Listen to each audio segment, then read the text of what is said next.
Hey guys, welcome to the Daily Word Bible Study, a plain and simple book by book, chapter by chapter, and verse by verse study through the entire Bible. We are in the Gospel of Matthew, chapter 3, and we're talking about John the Baptist. Now, just a quick reminder, the Gospel of Matthew, written by the tax collector. He's a very interesting it's interesting because of all the people who would write the content of Matthew, being a tax collector, hated by the Jews, he writes the most Jewish gospel. Now, the Gospels is the recorded history and message and story of Jesus Christ. There are no other reliable stories or historic information about Jesus. There are some history outside of the gospel, but by far the sole telling of Jesus is through the gospels. And Matthew was a tax collector. He was Jewish, but he was also an outcast because he collected taxes for the Roman government, and then Jesus calls them into the ministry. Now, when Jesus calls them into his discipleship, Matthew uh, um, um, forsook. You can say he quit his job, closed down his business, okay, and then wholly followed the Lord.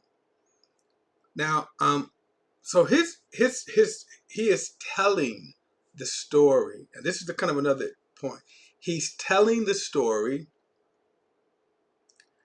in a Jewish fashion, and I say that because when he tells the story, if I want to make a contrast between Luke's gospel, Luke is a Gentile telling the story from, really, we could probably say, an investigative reporter. In other words, he's gathering the facts. And so his gospel is probably more in the orderly events of how things happen. Matthew doesn't tell the gospel that way. He's giving out the truth.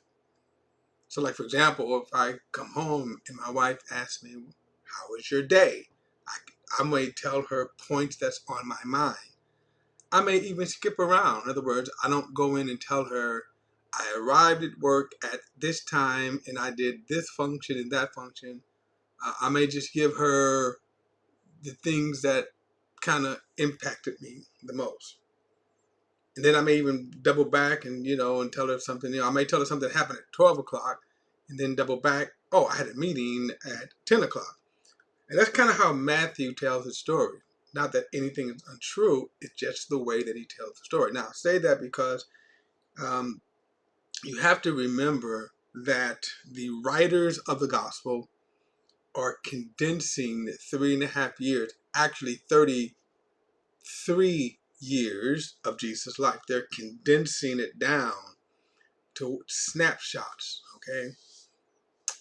So last time the first two chapters, of course, dealt with the birth of Jesus. And so in chapter 3, we jump ahead some 28 years. He's now 30 going into the ministry. And then John the Baptist comes on the scene. John the Baptist comes on the scene. And so, I don't know why. John the Baptist comes on the scene and he begins to preach. I'm going to pick it up there because that's where we left off, about John the Baptist ministry. Now, his ministry was foretold. God had given two prophecies on the coming of John the Baptist. And one of the most distinctive things about John the Baptist, later we will see that Jesus calls John the greatest Baptist and the greatest prophet. And that's something, of course, coming from Jesus. But it's also why Jesus calls John the greatest Baptist. I mean, you think about Moses, you think about Elijah, which they appeared to with Jesus later on. We'll get to that on the Mount of Transfiguration. These two men had powerful ministries, some of the most greatest manifestation of God's power, and yet Jesus said John's gospel, John's ministry, John the Baptist ministry, was the greatest. And one reason, he turned the hearts of the people to God. Now, let's bring it up. One of the things about Matthew being that he is preaching, in a sense, a Jewish Messiah, he's also going to confront Jesus' chief arch nemesis, the Pharisees. All right, so let's skip down. We left off at verse 7. I'm going to pick it up there, and it says, "And when John saw many of the Pharisees and Sadducees coming to the place of his baptism, he said to them, 'Brood of vipers, who has warned you to flee from the coming wrath?'" Now, we said that the Pharisees were a puppet. Well, they're not a puppet, but they were put in place by the Roman Empire. So, in other words, God did not install the government, religious or political, the institution of the Pharisees. They usurped their authority, and they did so during the Dark Ages, during what's called the Intertestament period, when Rome came to power about 160 years plus before the birth of Christ. So you had two ruling bodies. You had the political side, which was King Herod. We'll get to him more later. We was introduced to him. His father had built the temple. He was called Herod the Great, and then when he died, then his rulership was split between 4 sons. They were called tetrarchs. That was the term tetrarch. They had a division, and so Herod, Herod, I believe, was over Galilee, and so, but his rulership was by Rome.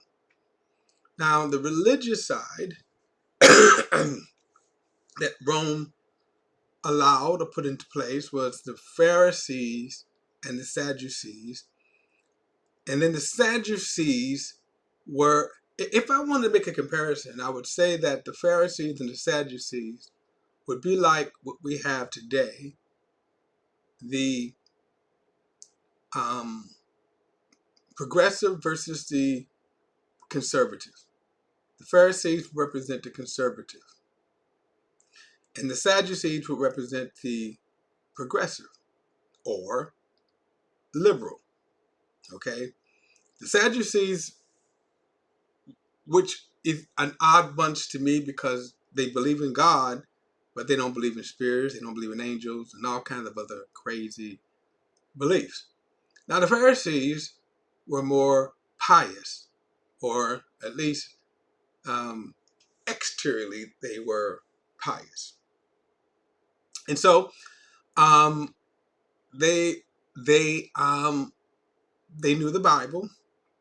They were the strictest of the two, being, as I said, the more conservative. The Sadducees were greater in number. However, the Pharisees had more power, had more sway over the people. Now, the Pharisees, both, and the Sadducees were incredible hypocrites. Incredible hypocrites. And they do mirror if I may do a little side journey here, they do mirror a lot of the religious landscape today in our nation, where you have conservatives and then you have progressive. And what is interesting about them is that they hate each other, right? One says the other's not Christian. They hate each other. And what's interesting is that in this day, the Sadducees and the Sadducees who hate each other would come together to take care of what they consider, and which was true, their arch enemy, Jesus. Now, in today's landscape, you see certain religious leaders, okay? Certain religious leaders.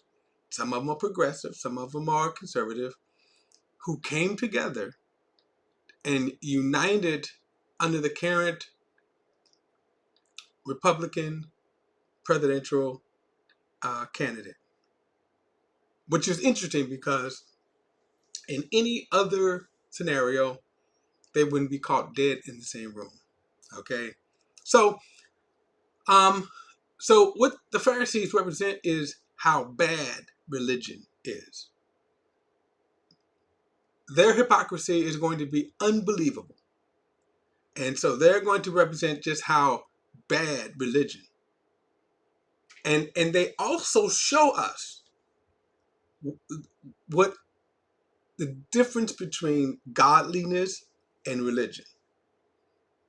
The Pharisees, in some cases, they were so strict when it came to their traditions. So strict when it came to their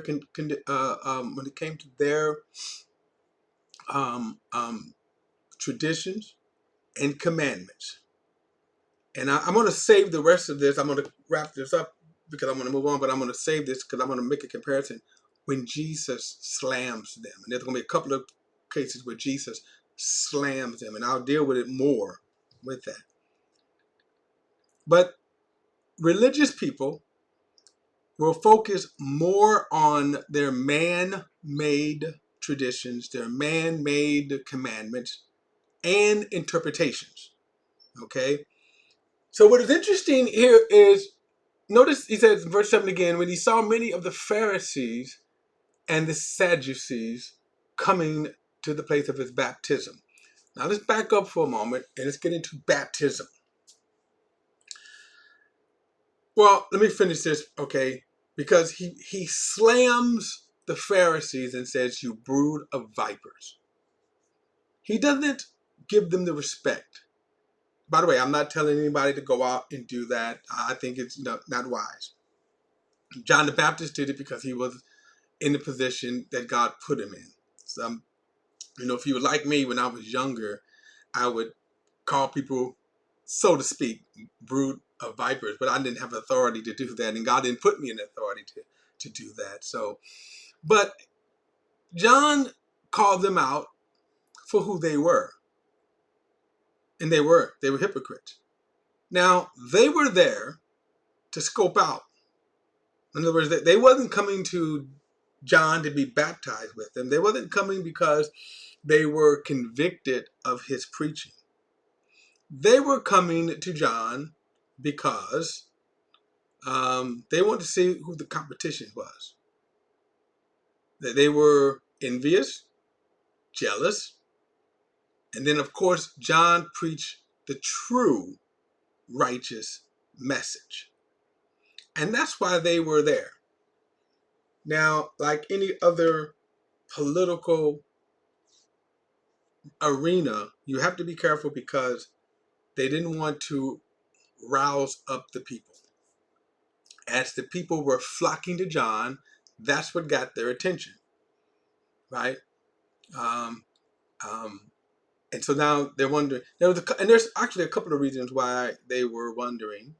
They were curious about John. If, on the one hand, they were worried that if John was a zealot. And during the time, part of the group, Sanhedrin, you would have some zealots in there. And so the one thing Rome, when they would conquer a people, they gave them certain liberty to kind of maintain their culture. There were times when they overruled it. But as long as the people stayed in line with Rome, okay. And this was one of these cases where they didn't abolish Jewish customs. Now, there were cities that, for example, Philippi was a city that they changed the kind of landscape of it. But they didn't get rid of the laws, and we're going to see that later at the trial when he stands before Pilate. When Jesus stands before Pilate, and you'll see Pilate says, "Go judge him according to your law." Now, saying that, what he meant was, as long as that law, because first of all, the Pharisees, and here's a good example, the Pharisees could not execute. So here's the place where the Roman law superseded the law of Moses. Under the law of Moses, if you caught two people in adultery, they were to be stoned to death. And that's why you see the hypocrisy in John 8 when they brought the woman caught in adultery in the very act, and they were saying, "Well, Jesus, what saith you?" Now, there's so much because they were trying to trick him. They were trying to get him to say something to over. If he had said stone her, then they would have hauled him before Pilate and said he broke Roman law. So that was the case, but they could not execute. So that's why they had to take Jesus before Pilate, and you will see that they actually had two hearings, and then they took him to Pilate. And so in all total, Jesus had three kind of court dates, court appearances. Now, Pilate had to be the one that gave the execution order, but he has said to them, "Go judge him according to your law." And they said, "Well, we have, but we cannot execute anyone." And so even though Pilate said, "Well, I find nothing wrong with him," he gave the execution order. And by the way, the Pharisees and Pilate even knew that the Pharisees had brought him in because of jealousy and not any kind of law, which again exposes the Pharisees for the hypocrites that they are. And just like today, a lot of these conservatives care nothing about how they look in terms of the hypocrisy. But anyway, I digress. So John was a person who did not care. He did not care about how they looked at him. He didn't care about that. John didn't care. John didn't. It didn't bother him that even his life, which we'll see later. But he spoke out when he saw them. He called them out. They had so corrupted themselves. And remember, they were never righteous. The Pharisees were never righteous. And we're going to get into how Jesus kind of reacts to them and says, "Look, they sit in Moses' chair, so, do what they say as it relates to the law." But he says, "But don't follow them." So we'll pick this up